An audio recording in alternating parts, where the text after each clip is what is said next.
Assalamualaikum warahmatullahi wabarakatuh. Kami dari kelompok 11 ingin mempresentasikan mengenai mineral makro untuk mata kuliah struktur fungsi dan fungsi biomolekul dengan dosen pengampu Irma Ratnakartika MTek. Lanjut. Untuk anggota kelompok 11 ini ada Fadila Hoirina, ada Ines Trinanda, lalu ada saya Muhammad Fathar Aulia, dan Nistrina Fitri Nur Samsi.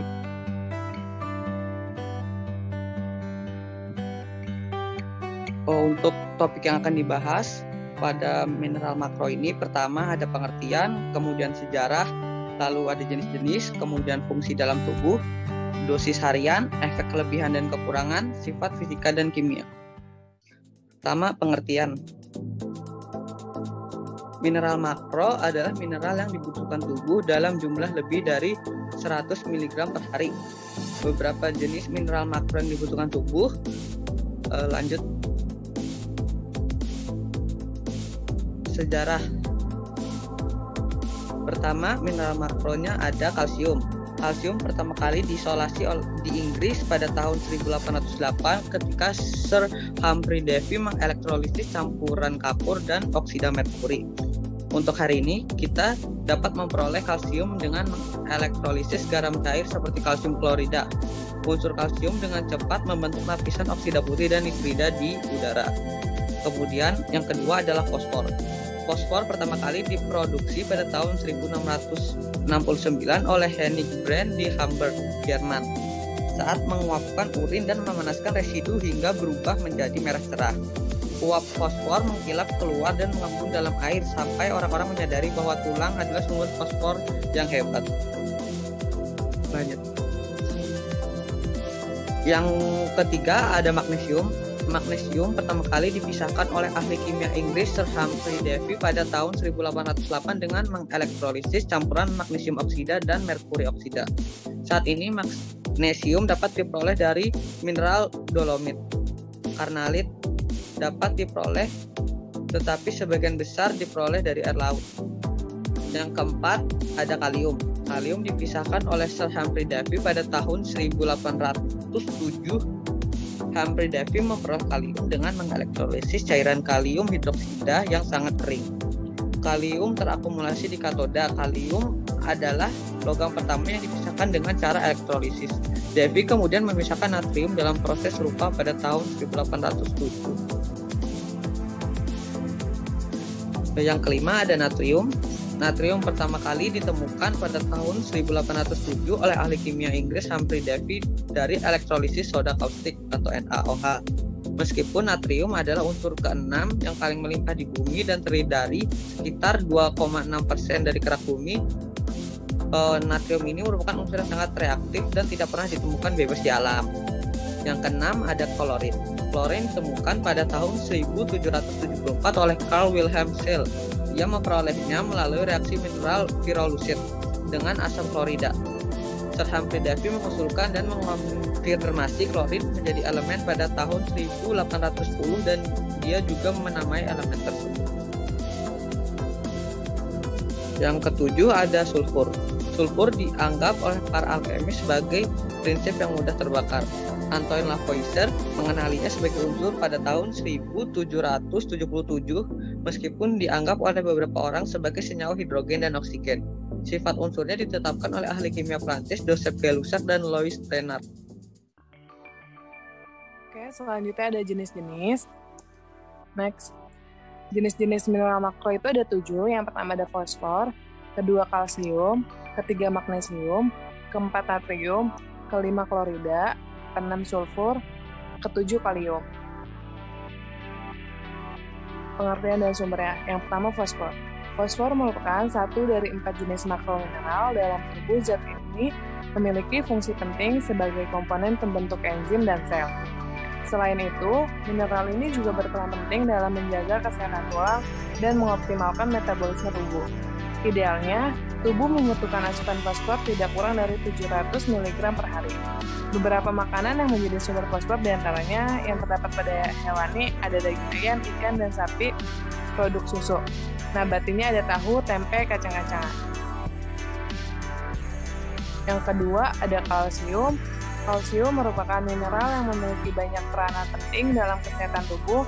Selain menjaga kepadatan tulang, kalsium juga berperan dalam pembekuan darah saat luka, mengaktifkan berbagai enzim penting dalam tubuh, dan bahkan dapat mencegah preeklamsia. Umumnya, tubuh membutuhkan asupan kalsium sebanyak 1.200 mg per hari. Kebutuhan ini bisa berbeda-beda sesuai usia atau kondisi kesehatan seseorang. Beberapa contoh makanan yang kaya akan kalsium yang terdapat pada hewan itu ada susu, yogurt, keju, ikan salmon, ikan sarden, dan telur. Dan yang pada nabati itu ada brokoli, edamame, chia seeds, almond, buah tin, labu. Yang ketiga ada magnesium. Mineral lain yang juga termasuk ke dalam jenis makromineral adalah magnesium. Magnesium diperlukan dalam pengaturan tekanan darah, gula darah, dan kontraksi otot. Mineral ini juga berperan dalam menghantarkan sinyal pada saraf, mengaktifkan beberapa enzim dalam tubuh, serta menjaga keseimbangan elektrolit. Dalam sehari, tubuh memerlukan 320-420 mg asupan magnesium. Magnesium banyak terkandung dalam beberapa jenis makanan, seperti yang terdapat pada nabati itu ada sayuran hijau, alpukat, kacang-kacangan, dan coklat hitam. Yang pada hewan itu ada salmon, dada ayam, daging sapi. Dan selanjutnya ada natrium. Natrium ini mineral yang satu ini sangat populer di khalayak karena banyak terkandung dalam garam dan bahan penguat rasa. Walau sering dikaitkan dengan penyakit hipertensi dan dijadikan musuh bagi penderitanya, tubuh sebenarnya tetap membutuhkan asupan natrium untuk membantu menjaga keseimbangan kadar air dalam tubuh. Asupan natrium yang ideal dalam sehari adalah tidak lebih dari 1.500 mg atau sekitar setengah sendok teh garam dapur. Beberapa sumber magnesium yang terdapat pada hewan ini ada daging, mentega, produk peternakan, dan makanan kaleng. Yang pada nabatinya itu ada tomat cherry, brokoli, ubi jalar, melon. Yang kelima ada kalium. Kalium membantu tubuh dalam menjalankan beragam fungsi, misalnya menjaga tekanan darah, keseimbangan cairan, keseimbangan asam dan basa, dan kontraksi otot. Selain itu, kalium juga terlibat dalam sistem pencernaan, detak jantung, dan impuls saraf. Seperti mineral lainnya, kadar kalium yang terlalu rendah atau malah berlebih di tubuh juga berefek negatif. Para ahli merekomendasikan asupan kalium untuk orang dewasa sebanyak 3.500 sampai dengan 4.700 mg dalam satu hari.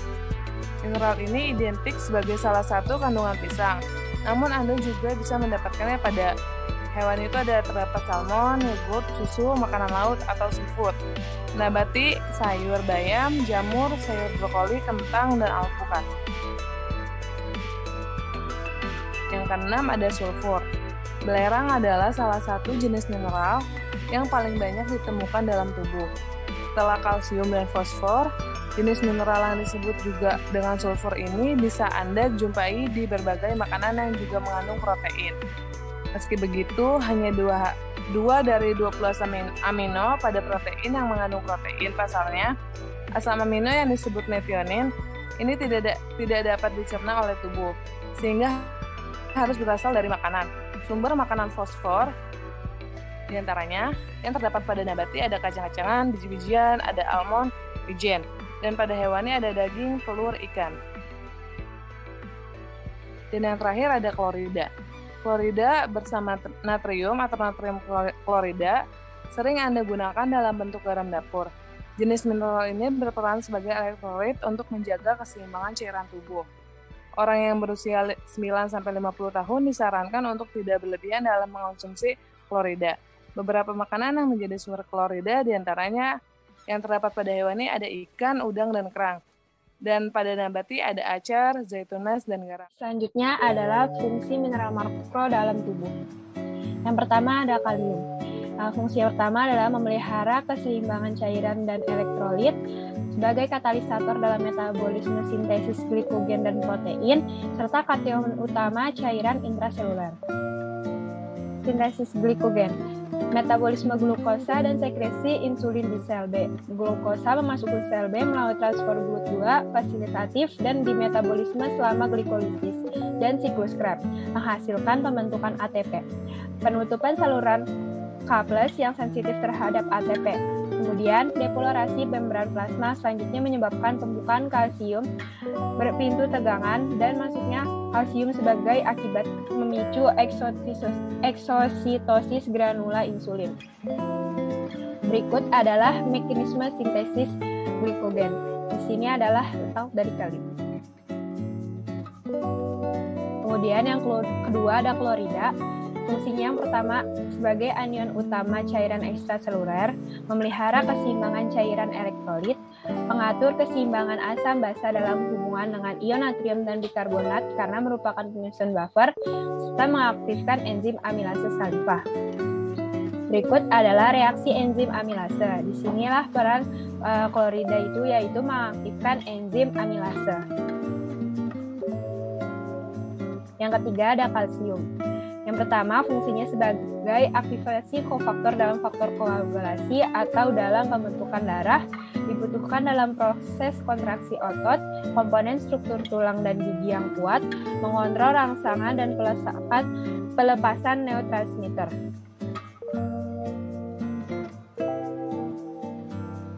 Berikut adalah mekanisme pembekuan darah.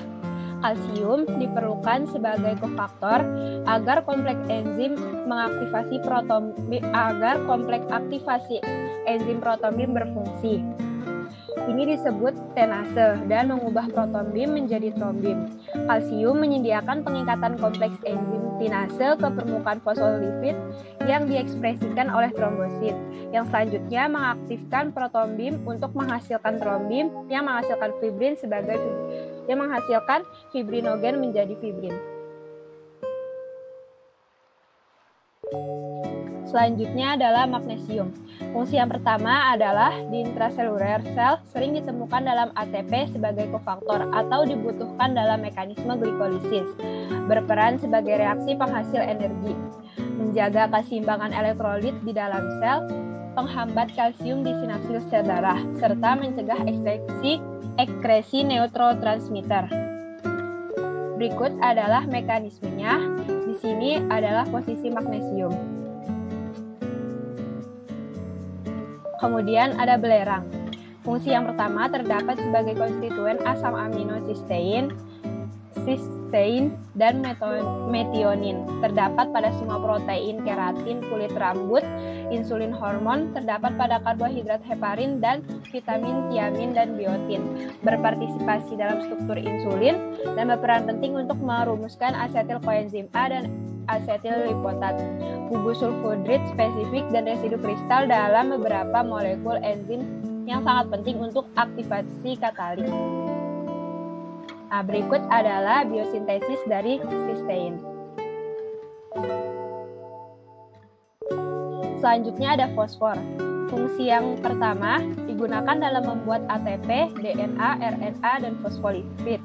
Bagian dari struktur gigi dan tulang, bagian dari kreatin fosfat, mineralisasi tulang dan gigi, bagian setiap sel, serta sistem penjaga yang menjaga keseimbangan asam dan basa. Kreatin fosfat. Kreatin fosfat juga dikenal sebagai kreatin fosfat, fosfokreatin atau PCR. Fungsinya untuk menyimpan energi di otot rangka. Molekul ini digunakan untuk secara anaerobik menghasilkan ATP dari ADP, membentuk kreatinin selama sekitar 15 detik dengan upaya yang intens. Hal ini dilakukan dengan menyumbang gugus fosfat dan reaksi ini dikatalisis oleh enzim kreatin kinase. Reaksi ini reversibel dan karena itu bertindak sebagai buffer sementara untuk konsentrasi ATP. Dengan kata lain, fosfokreatin adalah bagian dari sepasang reaksi. Energi yang dilepaskan dalam suatu reaksi digunakan untuk menggenerasi senyawa lain atau ATP. Berikut adalah mekanisme dari kreatin fosfat, di mana di sini di sebelah kiri hidrolisis ATP akan menghasilkan ADP dan fosfat dan energi. Energi yang dihasilkan melalui proses kimia ini akan digunakan dalam pergerakan kepala miosin terhadap aktin sehingga ada mekanisme atau sliding filamen.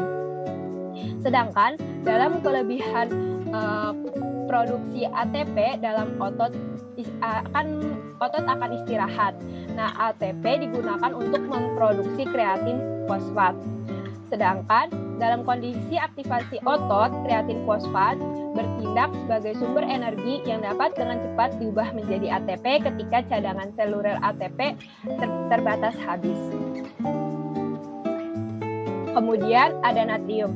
Fungsi yang pertama penting untuk otot dan iritabilitas saraf. Fungsi yang kedua kation utama cairan ekstraseluler. Fungsi yang ketiga pengatur keseimbangan asam dan basa dalam hubungannya dengan ion klorida dan bikarbonat karena merupakan penyusun buffer. Dan fungsi yang ketiga pemeliharaan tekanan osmotik dan keseimbangan cairan. Fungsi yang kelima terlibat dalam permeabilitas membran sel, dan fungsi yang terakhir adalah terlibat dalam penyerapan glukosa, galaktosa, dan asam amino. Berikut adalah fungsinya, yaitu pengatur keseimbangan, dan mekanisme ini berada di ginjal. Selanjutnya ada komposisi elektrolit. Elektrolit didistribusikan dalam cairan tubuh manusia untuk menjaga keseimbangan osmotik dan keseimbangan cairan. Konsentrasi total kation dan anion di setiap komponen tubuh sama untuk menjaga netralitas. Ada perbedaan mencolok dalam konsentrasi elektrolit ekstraseluler dan intraseluler. Nah, perbedaan konsentrasi elektrolit ini diperlukan untuk kelangsungan sel dan dipertahankan oleh pompa kalium dan natrium. Berikut adalah mekanisme pompa kalium dan natrium. Pada intraseluler, di mana jumlah kalium harus lebih banyak dari jumlah natrium. Oleh karena itu, pada yang pertama ini, natrium akan dikeluarkan. Yang berwarna ungu ini adalah protein integral. Saat membuka ke dalam intrasel, natrium akan mengikat kepada protein integral. Kemudian, saat ketiga natrium sudah melekat, ada ATP yang terhidrolisis menjadi ADP dan fosfat. Kemudian, fosfat ini akan menempel pada protein integral tersebut. Saat protein integral membuka ke arah ekstraseluler sel, Na akan terlepas. Dan pada saat mekanisme yang keempat, kalium dari ekstraseluler sel akan masuk berikatan dengan protein integral dan fosfat yang sudah berikatan akan terlepas. Kemudian, hilangnya fosfat mengembalikan bentuk semula protein dan kalium dilepas dalam sel. Siklus ini akan berulang untuk menjaga keseimbangan dalam sel. Baik, selanjutnya udah ada harian mineral makro. Next. Pada bayi dan anak di usia 0 sampai 5 bulan dibutuhkan kalsium perharinya itu sebanyak 200 mg, 270 mg. Pada usia 1 sampai 3 tahun dibutuhkan kalsium sebanyak 650 mg. Pada usia 4 sampai 9 tahun sama-sama membutuhkan kalsium sebanyak 1000 mg. Untuk fosfor pada usia 0 sampai 5 bulan membutuhkan sebanyak 100 mg. Pada usia 6 sampai 11 bulan membutuhkan fosfor sebanyak 275 mg. Pada usia 1 sampai 3 tahun dibutuhkan fosfor sebanyak 460 mg. Pada usia 4 sampai 9 tahun dibutuhkan fosfor sebanyak 500 mg. Untuk magnesium pada usia 0 sampai 5 bulan dibutuhkan sebanyak 30 mg.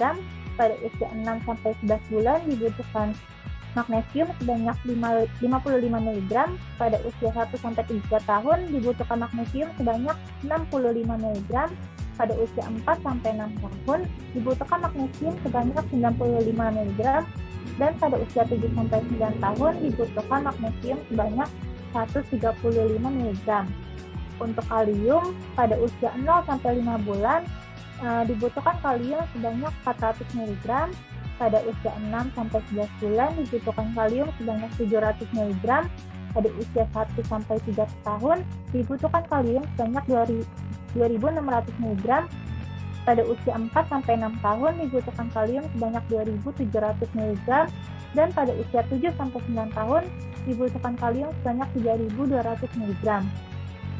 Untuk natrium, pada usia 0-5 bulan dibutuhkan natrium sebanyak 120 mg. Pada usia 6-11 bulan dibutuhkan natrium sebanyak 370 mg. Pada usia 1-3 tahun dibutuhkan natrium sebanyak 800 mg. Pada usia 4-6 tahun dibutuhkan natrium sebanyak 900 mg. Dan pada usia 7-9 tahun dibutuhkan natrium sebanyak 1000 mg. Untuk klorida, pada usia 0-5 bulan dibutuhkan sebanyak 180 mg. Pada usia 6-11 bulan dibutuhkan sebanyak 570 mg. Pada usia 1-3 tahun dibutuhkan klorida sebanyak 1.200 mg. Pada usia 4-6 tahun dibutuhkan klorida sebanyak 1.300 mg. Dan pada usia 7-9 tahun dibutuhkan klorida sebanyak 1.500 mg. Sedangkan untuk sulfur ini, sampai sekarang kecukupan harian sulfur ini tidak ditetapkan. Next. Pada laki-laki di usia 10-18 tahun sama-sama membutuhkan kalsium sebanyak 1.200 mg. Pada usia 19-49 tahun membutuhkan kalsium sebanyak 1.000 mg. Pada usia 50-80 tahun ke atas membutuhkan kalsium sebanyak 1.200 mg. Pada usia untuk fosfor, pada usia 10-18 tahun membutuhkan sebanyak 1.250 mg, dan pada usia 19-80 tahun ke atas membutuhkan fosfor sebanyak 700 mg. Untuk magnesium, pada usia 10-12 tahun membutuhkan sebanyak 160 mg, pada usia 13-15 tahun membutuhkan magnesium sebanyak 225 mg, pada usia 6-18 tahun membutuhkan magnesium sebanyak 270 mg. Pada usia 19-64 tahun sama-sama membutuhkan magnesium sebanyak 360 mg. Dan pada usia 65-80 tahun ke atas membutuhkan magnesium sebanyak 350 mg. Untuk kalium, pada usia 10-12 tahun membutuhkan sebanyak 3.900 mg. Pada usia 13-15 tahun membutuhkan kalium sebanyak 4.800 mg. Pada usia 16-18 tahun membutuhkan kalium sebanyak 5.300 mg. Pada usia 19-80 tahun ke atas membutuhkan kalium sebanyak 4.700 mg. Untuk natrium, pada usia 10-12 tahun membutuhkan natrium sebanyak 1.300 mg. Pada usia 13-15 tahun membutuhkan natrium sebanyak 1.500 mg. Pada usia 16-18 tahun membutuhkan natrium sebanyak 1.700 mg. Pada usia 19-49 tahun membutuhkan natrium sebanyak 1.500 mg. Pada usia 50-64 tahun membutuhkan natrium sebanyak 1.300 mg. Pada usia 65-80 tahun membutuhkan natrium sebanyak 1.100 mg. Pada usia 80 tahun ke atas membutuhkan natrium sebanyak 1.000 mg. Untuk klorida, pada usia 10-12 tahun membutuhkan sebanyak 1.900 mg. Pada usia 13-15 tahun membutuhkan klorida sebanyak 2.300 mg. Pada usia 16-18 tahun membutuhkan klorida sebanyak 2.500 mg. Pada usia 19-49 tahun membutuhkan klorida sebanyak 2.260 mg.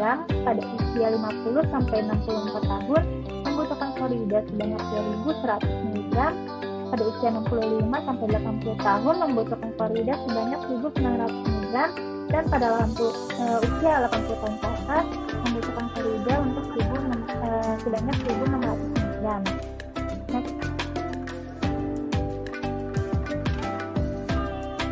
Pada perempuan di usia 10-18 tahun membutuhkan kalsium sebanyak 1.200 mg. Pada usia 19-49 tahun membutuhkan kalsium sebanyak 1.000 mg. Pada usia 50-80 tahun ke atas membutuhkan kalsium sebanyak 1.200 mg.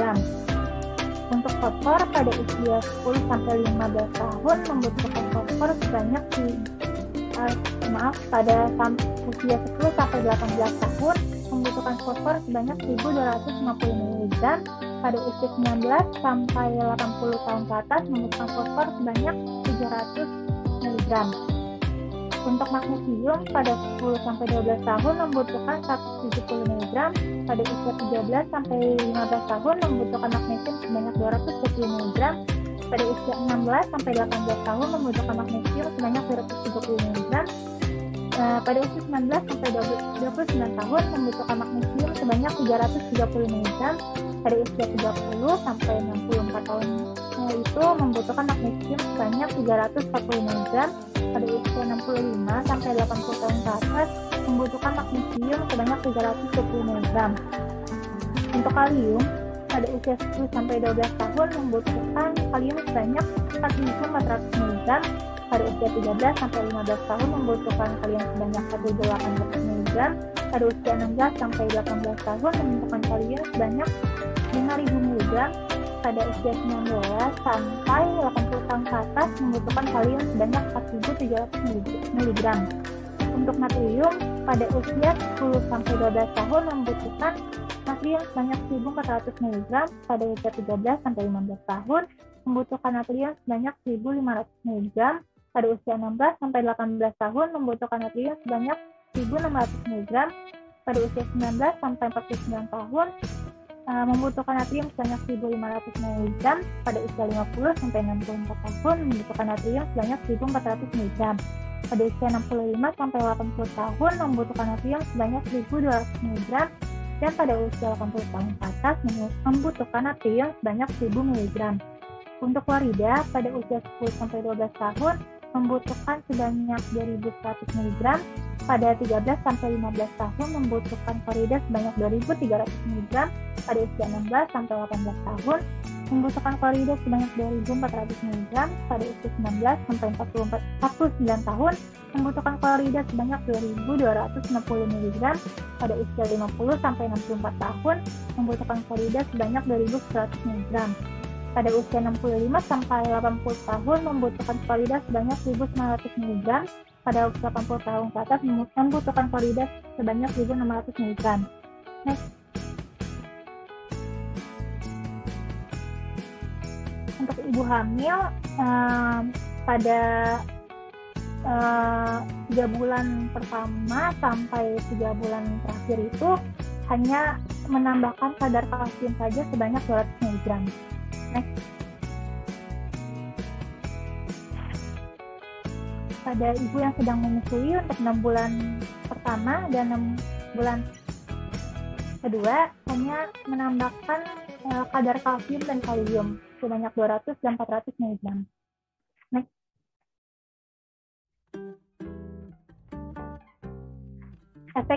Selanjutnya efek dari kelebihan dan kekurangan mineral makro.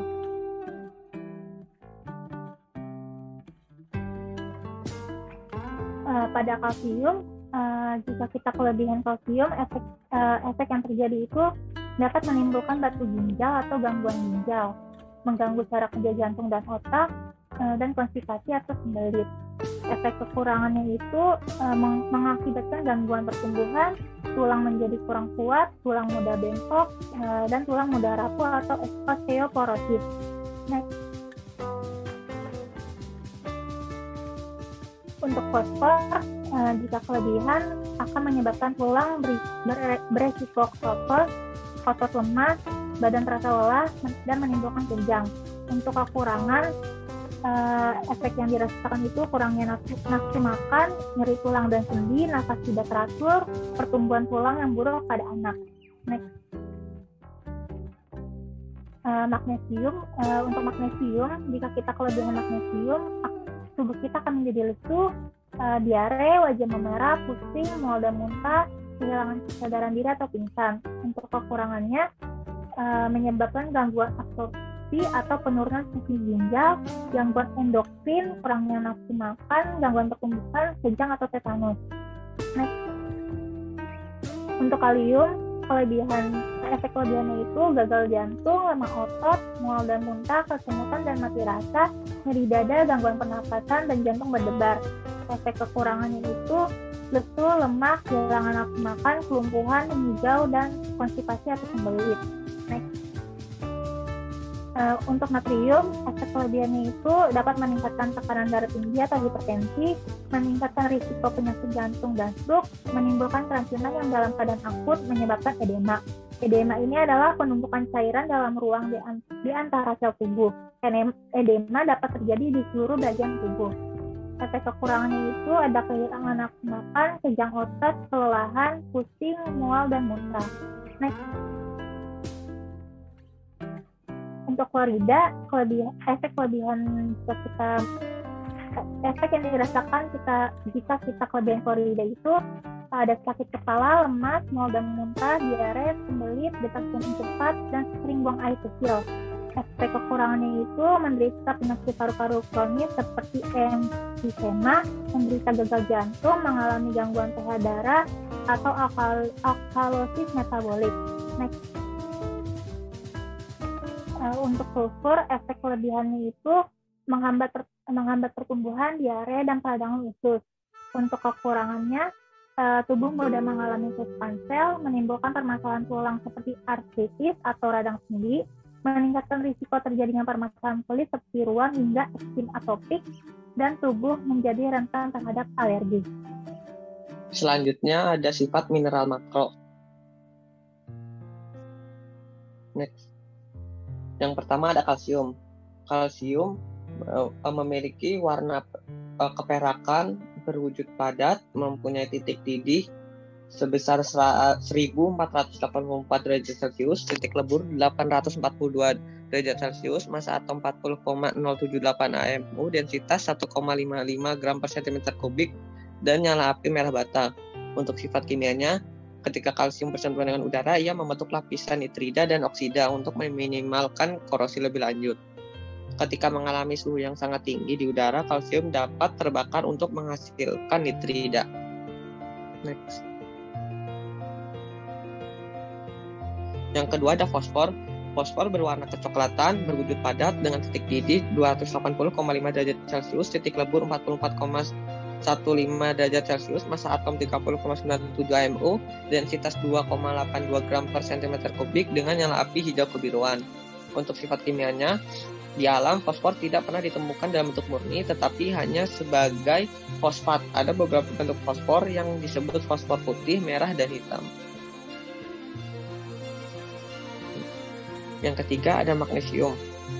Magnesium berwarna keperakan, berwujud padat, dengan titik didih 1091 derajat Celcius, titik lebur 650 derajat Celcius, massa atom 24,3 AMU, densitas 1,738 gram per cm kubik, nyala api putih intensif.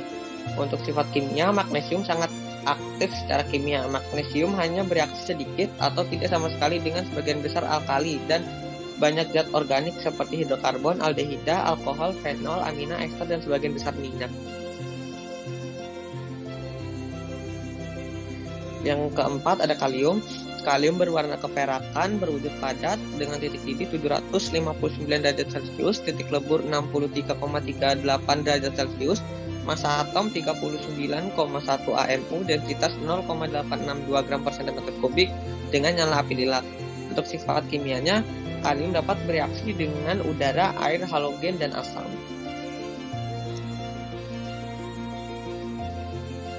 Yang kelima ada natrium. Natrium berwarna perak, berwujud padat, dengan titik didih 883 derajat Celcius, titik lebur 97,72 derajat Celcius, massa atom 22,98 AMU, densitas 0,968 gram per cm kubik dengan nyala api kuning. Sifat kimia dari natrium bereaksi dengan air, udara, amonia, halogen, alkohol, dan bereaksi adisi dengan naftalena.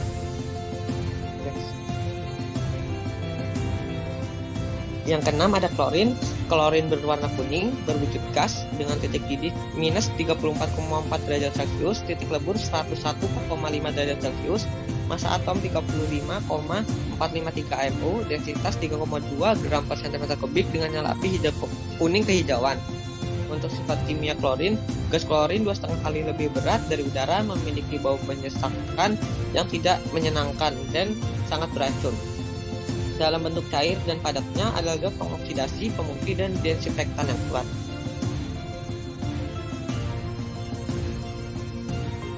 Yang ketujuh ada sulfur. Sulfur berwarna kuning, berwujud padat dengan titik didih 718 derajat Celcius, titik lebur 386 derajat Celcius, massa atom 32,065 AMO, densitas 2,07 gram per cm kubik, nyala api kuning hijauan. Sifat kimianya, sulfur tidak larut dalam air tetapi sebagian larut dalam pelarut organik nonpolar termasuk benzena. Sulfur sangat reaktif dan hampir bereaksi dengan semua elemen bahkan dengan iridium, kecuali gas mulia. Kemudian ini adalah beberapa referensi yang kami gunakan untuk membuat presentasi ini. Terima kasih, sekian, kurang lebihnya mohon maaf. Wassalamualaikum warahmatullahi wabarakatuh.